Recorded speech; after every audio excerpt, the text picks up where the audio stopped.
नमस्कार दोस्तों, आज चर्चा होने वाली है प्रयोजनवाद पर। प्रयोजनवाद के अनुसार शिक्षा के उद्देश्य, शिक्षण विधि या शिक्षा का स्वरूप यानी कि शिक्षक किस प्रकार का होता है, छात्र की क्या सोच होती है, यानी कि प्रयोजनवादी विचारधारा पर आज मुख्य रूप से हम चर्चा करेंगे। मैं जितेंद्र सिंह जेएस एजुकेशन पर आपका स्वागत करता हूं। आइए शुरू करते हैं आज की ये अपनी क्लास। सबसे पहले हम देख लेते हैं, क्या सत्य हमेशा एक जैसा रहता है? ये प्रश्न उठता है प्रयोजनवादियों के अनुसार।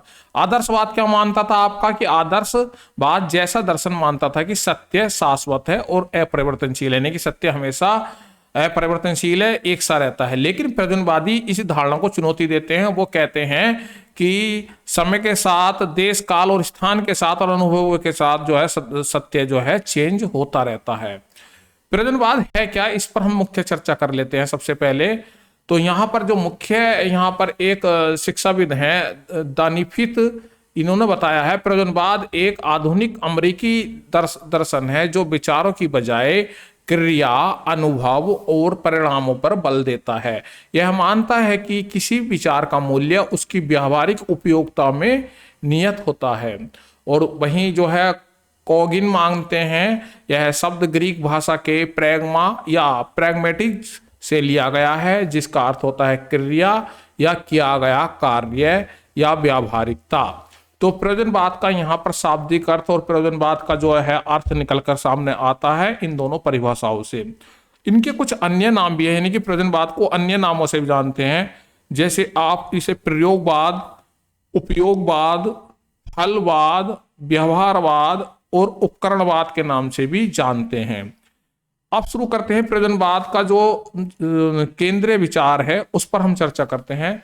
सत्य मानव निर्मित है और परिवर्तनशील है, यानी कि सत्य हमेशा हर परिस्थिति में सत्य नहीं रहता, वो मानव द्वारा निर्मित है और जो समय के साथ साथ बदलता रहता है। कैसे? अनुभवजन्य निर्माण, जब मनुष्य किसी समस्या को हल करने के लिए क्रिया करता है तो उसके परिणाम के आधार पर सत्य का निर्माण होता है। सापेक्षता, जो सिद्धांत कल सत्य था वह आज असत्य हो सकता है। सत्य देश, काल और परिस्थिति के अनुसार बदलता रहता है। वास्तविकता की प्रकृति, वास्तविकता अभी भी निर्माण की अवस्था में है। हम प्रयोग के माध्यम से लगातार इसकी खोज और निर्माण कर रहे हैं, यानी कि जिस चीज को हम आज सत्य मान रहे हैं या जिस चीज को हमने वास्तविक मान लिया है, उसमें विभिन्न प्रयोगों द्वारा या आने वाले समय द्वारा, आने वाले भविष्य में जो है वो चीज गलत साबित हो सकती है और सत्य और कुछ भी निकल सकता है। ये प्रयोजनवादियों की मुख्य विचारधारा है। विलियम जेम्स के शब्दों में सत्य की सत्यता उसकी उपयोगिता के आधार पर निर्धारित की जाती है। ऐसी ऐसी परिभाषाओं को आप ध्यान से देखेंगे, ये परीक्षाओं में पूछ ली जाती हैं आपसे। अब प्रयोजनवाद के जो प्रेरणा थे, यानी कि जो प्रयोजनवाद को लाने वाले थे वो कौन थे? देखिए, प्रयोजनवाद के जो जनक माने जाते हैं वो माने जाते हैं चार्ल्स सैंडरसन पियर्स। आधुनिक रूप में प्रयोजनवाद के जनक उन्होंने तार्किक और वैज्ञानिक आधार जो है प्रदान किया है। और विलियम जेम्स इस विचारधारा को व्यापकता और स्पष्ट प्रधानता दी है। उन्होंने इस एक मानवतावादी दर्शन कहा है और इसे आदर्शवाद और प्रकृतिवाद का बीच का मध्यम मार्ग बताया है। और शिक्षा के क्षेत्र में जॉन डीवी इसको लाए हैं। प्रयोजनवादियों को शिक्षा के क्षेत्र में लागू करने का श्रेय इन्हीं जाता है। इन्होंने इस दर्शन को एक व्यावहारिक और शैक्षिक क्रांति में बदल दिया। यानी कि अगर आपसे डायरेक्ट पूछा जाए कि प्रयोजनवाद को जो है जन्मदाता कौन है, तो चार्ल्स सैंडरसन पियर्स हैं। और आपसे पूछा जाए कि शिक्षा के क्षेत्र के दृष्टिगत, तो आप बताएंगे जॉन डीवी। तो ये शिक्षा के क्षेत्र में जो है जॉन डीवी का योगदान है प्रयोजनवाद को, उसकी विचारधारा को इम्प्लीमेंट कराना। अब प्रयोजनवाद के जो है मूल सिद्धांतों पर यहाँ पर चर्चा करेंगे। मूल सिद्धांत क्या क्या है प्रयोजनवाद के? सबसे पहला है आपका सामाजिक जीवन पर बल। प्रयोजनवादी सामाजिक जीवन पर बल देते हैं। मनुष्य एक सामाजिक प्राणी है और उसका विकास सामाजिक संदर्भ में ही होता है। यानी कि प्रयोजनवादी मानते हैं कि मनुष्य जब सामाजिक प्राणी है तो मनुष्य की जरूरतें भी जो है सामाजिक होंगी और उसकी जो भी चीजें होंगी, जो भी विकास होगा वो समाज के संदर्भ में ही होगा। तो प्रयोजनवादी मानते हैं कि सामाजिक जीवन पर बल देना आवश्यक है। प्रयोजनवाद के अनुसार सामाजिक जीवन पर बहुत ज्यादा बल दिया गया है।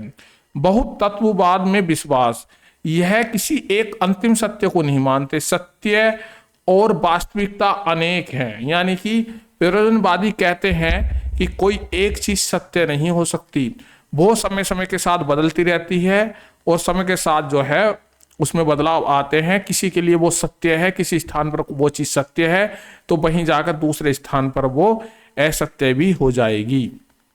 परिवर्तन में विश्वास। प्रयोजनवादी परिवर्तन में विश्वास मानते हैं। संसार की सभी वस्तुएं परिवर्तनशील हैं, कुछ भी स्थायी और अंतिम सत्ता नहीं है। और उपयोगितावाद, केवल वही बातें सत्य हैं जिन्हें प्रयोग द्वारा सिद्ध किया जाए और जो व्यावहारिक रूप से उपयोगी हों। यानी कि जो उपयोगी हैं हमारे लिए और जो विज्ञान द्वारा सिद्ध की जाए, प्रयोग द्वारा सिद्ध की जाए, वही चीजें जो हैं सही हैं या सत्य हैं। क्रिया प्रधानता। विचारों का जन्म क्रिया के बाद होता है, अनुभव और प्रयोग द्वारा मूल स्रोत है। यानी कि जो चीज हम प्रयोग के माध्यम से या अनुभवों के माध्यम से जो ज्ञान प्राप्त कर लेते हैं, ज्ञान का जो मूल स्रोत बताया इन्होंने बताया अनुभव और प्रयोग, और जो विचार आएंगे वो बाद में आते हैं इनके अनुसार। और मानव केंद्रित दर्शन है यह मानव और उनके अनुभवों को ब्रह्मांड के केंद्र में रखता है। और प्रकृतिवादी जो है प्रकृति के केंद्र में रखते थे और यथार्थवादी मन के केंद्रित थे, लेकिन प्रयोजनवादी मानव केंद्रित है, यानी कि मनुष्य को केंद्र में रखते हैं। इसीलिए ये शिक्षा व्यवस्था में बहुत महत्वपूर्ण मानते हैं आज इसे। तो प्रयोजनवादी और शिक्षा में जो है उद्देश्य का जो है पुनर्कल्पना जो है यहाँ पर देखते हैं उद्देश्य क्या है इसके। प्रयोजनवादी शिक्षा के किसी भी स्थिर पूर्व निश्चित या अंतिम उद्देश्य में विश्वास नहीं रखते। यानी कि प्रयोजनवादी जो है शिक्षा का कोई जो है स्थिर उद्देश्य नहीं है, इनके पूर्व निश्चित उद्देश्य नहीं होते, ना ही इनका कोई अंतिम उद्देश्य है जिसमें वो जो है विश्वास रखते हो। जॉन डीवी के अनुसार शिक्षा के अपने कोई उद्देश्य नहीं होते, उद्देश्य तो व्यक्ति के होते हैं और उद्देश्य बच्चे, समाज और समय की आवश्यकताओं के अनुसार लगातार बदलते रहते हैं। जैसे कि आप भी देखते हैं, अब से 10 साल पहले और जरूरतें थी तो शिक्षा के उद्देश्य अलग थे, उससे 50 साल पहले और जरूरतें थी तो शिक्षा के उद्देश्य अलग थे। और आधुनिक समय में जैसे AI आ गया है, टेक्नोलॉजी आ गया है, तो शिक्षा के उद्देश्य भी यहाँ पर बदल रहे हैं। यानी बच्चे के, समाज के और जो भी उस समय के उद्देश्य मतलब जो भी जरूरतें हैं तो ये जो है उद्देश्य हमेशा बदलते रहते हैं जरूरतों के अनुसार। उसी प्रकार से शिक्षा के उद्देश्य भी बदलते रहते हैं। तो बच्चा, समाज और भविष्य को ध्यान में रखते हुए उद्देश्य जो है यहाँ पर सेट किए जाते हैं। नवीन मूल्यों का निर्माण, बच्चे को अपने अनुभवों के माध्यम से अपने मूल्यों और आदर्शों का स्वयं निर्माण करना योग्य बनाना है हमें। और सामाजिक कुशलता का विकास, छात्रों को इस तरह तैयार करना कि वे समाज के कुशल, सहयोगी और कल्याणकारी सदस्य बने। गतिशील मस्तिष्क का विकास, ऐसा मस्तिष्क विकसित करना जो बदलती परिस्थितियों के साथ अनुकूलन कर सके और समस्याओं का समाधान ढूंढ सके। यानी कि बच्चे के अंदर जो है नवीन मूल्यों का निर्माण से मतलब है यहाँ पर जो परिस्थिति के अनुसार जो मूल्य हैं, आदर्श हैं, उनका स्वयं निर्माण कर सके कि उसे जो स्वयं आदर्श सेट करने हैं, ना कि पुराने ढर्रे पे चलना है। तो उसी तरीके से सामाजिक कुशलता का विकास करना है बच्चे के अंदर, जिससे कि समाज का वो कुशल नागरिक बन सके, सहयोग कर सके और एक कल्याणकारी सदस्य बन सके समाज के लिए। और गतिशील मस्तिष्क में जो है वो समय के अनुसार अपने आप को ढाल सके और समय के अनुसार आने वाली नई नई समस्याओं और परिस्थितियों के साथ जो वो है संघर्ष कर सके। अब आता है एक पाठ्यक्रम, यहाँ पर देखेंगे। जब उद्देश्य देख लिया आपने, उद्देश्य तो निश्चित है नहीं, लेकिन फिर भी उसके जो है उसके लिए पाठ्यक्रम यहाँ पर है। कोई निश्चित पाठ्यक्रम नहीं है। जब उद्देश्य भी निश्चित नहीं कर सकते, प्रयोजनवाद के लगातार बदलाव हो रहा है, उद्देश्य बदल रहे हैं तो पाठ्यक्रम भी बदल रहा है। तो पाठ्यक्रम का निर्माण भी निम्नलिखित सिद्धांतों पर आधारित होना चाहिए। देखिए, उपयोगितावादी का सिद्धांत, यानी कि जैसा उपयोग, जैसी स्थिति है उस हिसाब से पाठ्यक्रम हमें डिजाइन करना होता है। पाठ्यक्रम में विशेष होना चाहिए जो छात्रों के वर्तमान और भविष्य के जीवन के लिए व्यावहारिक और उपयोगी हो, जैसे भाषा, स्वास्थ्य विज्ञान, गृह विज्ञान। यानी कि जो पाठ्यक्रम में क्या डालना है, जब हमारा उद्देश्य वो है कि छात्र को जो इस समय व्यावहारिक है, जो उपयोगी है इस समय या भविष्य में उपयोगी हो, तो उसी तरीके के उद्देश्य हैं और उसी तरीके का हमारा पाठ्यक्रम हो जो इस समय हमारे उपयोग में आ रहा हो, व्यावहारिक ज्ञान हो और जो आगे को भविष्य में हमारा जो है काम करे, तो उसी तरीके का जो है पाठ्यक्रम में जो है उपयोगिता का सिद्धांत पर आधारित पाठ्यक्रम तैयार किया जाता है। रुचि के सिद्धांत को भी यहाँ पर लिया गया। पाठ्यक्रम में बच्चों के स्वाभाविक रुचि, योग्यता और आयु के अनुसार होना चाहिए। और क्रिया का सिद्धांत, पाठ्यक्रम में करके सीखने के अवसर शामिल होने चाहिए, न कि केवल सैद्धांतिक ज्ञान, यानी कि केवल किताबी ज्ञान या थ्योरी नहीं रटानी है। बच्चों को इस तरीके का जो है पाठ्यक्रम निर्मित करना है जिसमें बच्चा करके स्वयं सीखे। एकीकरण का सिद्धांत, ज्ञान को अलग अलग विषयों में बांटने की बजाय उन्हें एक दूसरे से संबंधित करके एकीकृत रूप से पढ़ाया जाए, यानी कि भूगोल को हिस्ट्री के साथ और हिस्ट्री को जो है नागरिक शास्त्र के साथ और नागरिक शास्त्र को जो है आपको जो है सामाजिक विज्ञान के साथ इस तरीके से जो है इस मिलाकर पढ़ाना चाहिए कि सब एक दूसरे से कनेक्टेड हो सकें सारे ही विषय। तो ये एकीकरण का सिद्धांत यहाँ पर जो है मानते हैं। अब शिक्षण विधियों की भी बात कर लेते हैं। प्रयोजनवाद की जो शिक्षण विधियां हैं यह पारंपरिक और अमनोवैज्ञानिक और रटने वाली शिक्षण विधियों का विरोध करते हैं और सीखने का सक्रिय प्रक्रिया होनी चाहिए, यानी सीखने में केवल जो है ये मानते हैं कि सीखने में एक सक्रिय प्रक्रिया होनी चाहिए, ना कि रटना या कोई मनोवैज्ञानिक विधि या कोई जो पुराने ढर्रे से रणनीति विधियां चली आ रही थी उसका ये विरोध करते हैं। प्रमुख विधियां क्या है? करके सीखना, यानी कि अपने आप बच्चों को जो है कोई भी चीज सीखने के लिए जो है अपने स्वयं हाथों से करके सीखनी है। छात्र केवल सुनकर या पढ़ कर नहीं सीखते बल्कि स्वयं क्रिया करके सीखते हैं। ज्ञान का आधार अनुभव है। जब बच्चा खुद अपने हाथों से करेगा, करके सीखेगा तो उसे अनुभव प्राप्त होगा और वो जो ज्ञान है उसका स्थायी रहेगा और उसके काम भी आएगा। और रटा रटाया पढ़कर सुनकर जो सीखा हुआ ज्ञान है वो कभी आपके इतना काम नहीं आता। मान लीजिए आपको प्लेन उड़ाना या आपको जो है छोटी सी बात है, आप सबके घर में आजकल मोटर बाइक या आपके घर में कार हैं तो उन सबको जो है आप कितना ही पढ़ा दें, आप कितना ही सुन लें उनके बारे में कि इस तरीके से इन्हें चलाया जाता है, इस तरीके ड्राइव की जाती है, लेकिन जब तक उसे आप करके नहीं सीखेंगे, करके नहीं चलाएंगे, यानी सीखोगे नहीं खुद ड्राइवरी करके, तो जब तक आपको अनुभव नहीं होगा तो वो जो है आपका जो सीखा हुआ करके स्वयं का या अपने माध्यम से सीखी हुई ड्राइवरी या एक बच्चे ने सुनकर और पढ़कर गाड़ी चला रहा है तो आप जानते हैं कौन सा उसमें ज्ञान सही होगा या कौन सा आपके लिए उपयोगी होगा, कौन सा आपके लिए फायदेमंद होगा। तो प्रयोजनवादी विधि में अगली जो बात आती है वो आती है प्रयोजना विधि, यानी कि प्रोजेक्ट मेथड। यह प्रयोजनवाद की महत्वपूर्ण देन है जिसमें कैलपेट्रिक ने इसे विकसित किया था। तो प्रयोजन जो आपका प्रोजेक्ट मेथड है यानी कि प्रयोजना विधि है, परियोजना विधि, यह किसने दी थी? कैलपेट्रिक ने दी थी। इसमें छात्र वास्तविक जीवन से जुड़ी समस्याओं या परियोजनाओं पर समूह में कार्य करते हैं, वे योजना बनाते हैं और क्रियान्वयन करते हैं और परिणाम निकलता है। यानी कि कोई बच्चों के सामने समस्या दे दी या कोई टास्क दे दिया, उस कार्य को करने के लिए सभी बच्चे अपनी एक टीम के रूप में, एक समूह के रूप में उस समस्या का समाधान करते हुए उस कार्य को पूरा करते हैं। इसे जो है परियोजना विधि कहते हैं, यानी कि प्रोजेक्ट मेथड कहते हैं। यानी प्रोजेक्ट दे दिया बच्चों को और प्रोजेक्ट पूरा करके दिखाते हैं, कार्य करते हुए योजना बनाकर उसे क्रियान्वयन करेंगे, उसका परिणाम निकालेंगे। ये विधि बहुत महत्वपूर्ण विधि है। इसे किसने दिया था? किलपैट्रिक ने दिया था। ये आपको याद रखना है। अब शिक्षक की क्या भूमिका है? शिक्षक की भूमिका देख लेते हैं। प्रयोजनवाद के अनुसार परंपरागत भूमिका से बदला गया है। यहाँ पर शिक्षक ज्ञान का भंडार या मंच पर खड़ा वक्ता नहीं है, यानी कि केवल मंच पर खड़ा है और वक्ता है, इस तरीके का शिक्षक प्रयोजनवादी नहीं मानते। प्रयोजनवादी शिक्षक होता है एक पथ प्रदर्शक, वो जो है बच्चों को मार्ग दिखाता है। मुख्य कार्य क्या होता है? शिक्षक का कर्तव्य है कि वह छात्रों के सामने वास्तविक समस्याएं रखे और उन्हें समाधान खोजने के लिए प्रेरित करे, यानी कि बच्चों को जो है वास्तविक कंडीशन में ले जाकर वास्तविक समस्याओं से अवगत कराया जाए और उनको जो है समस्याओं को समाधान करने के लिए बच्चों को सिर्फ प्रेरित करने का काम शिक्षक का होता है। नई भूमिका में जो है शिक्षक क्या है? शिक्षक की भूमिका एक सहायक की है जो सीखने के लिए उपयुक्त वातावरण तैयार करता है। मित्र के रूप में जो छात्रों के साथ सहानुभूतिपूर्ण और मैत्री व्यवहार रखता है। पथ प्रदर्शक के रूप में जो छात्रों को समस्याओं को सुलझाने और अपने रास्ते खोजने में मदद करता है। और सलाहकार के रूप में जो मार्गदर्शक और सुझाव देता है लेकिन उत्तर थोपता नहीं। तो यहाँ पर आप समझ गए होंगे कि शिक्षक की क्या भूमिका है। अब यहाँ पर छात्र की भूमिका पर भी नजर डाल लेते हैं। प्रयोजनवाद के अनुसार, प्रयोजनवादियों के अनुसार छात्र की क्या भूमिका होनी चाहिए? केंद्रीय स्थिति शिक्षा बालक के लिए है, बालक शिक्षा के लिए नहीं।